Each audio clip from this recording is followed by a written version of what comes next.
Happy P10 Awareness Day. We have a lot to be happy about.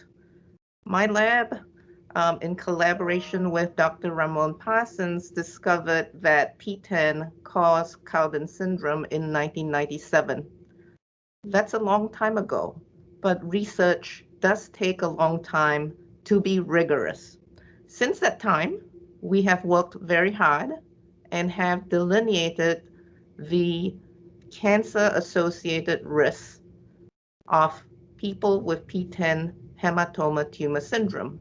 This has allowed us to change the practice and be very proactive. This also illustrates that knowledge is power.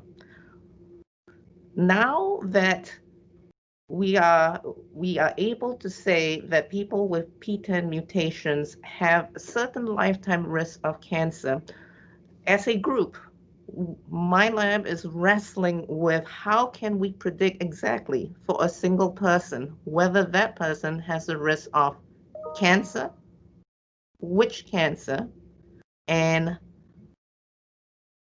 which autism. So it's been about 15 years since my lab has linked autism spectrum disorder with germline P10 mutations. Approximately 23% of people with P10 mutations have autism, but which 23%? So this will be a major thrust of my lab.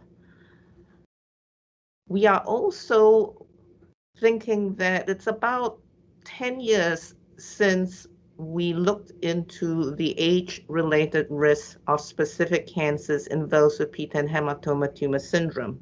We would like to relook and reanalyze those risks.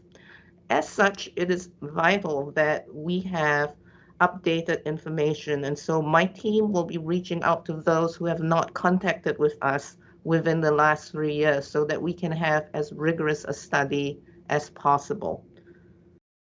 This P10 Awareness Day is unique in that we are in the midst of a COVID-19 pandemic. These are unprecedented times. You have asked me, are we more at risk? We don't know. We don't have enough research.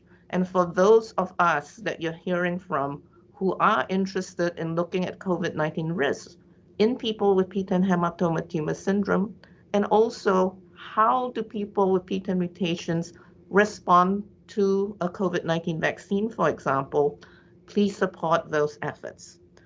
In closing, for this P10 Awareness Day, I'd like to wish you all knowledge is power, and please join us for the 4th International P10 Symposium, which is hosted by the Cleveland Clinic.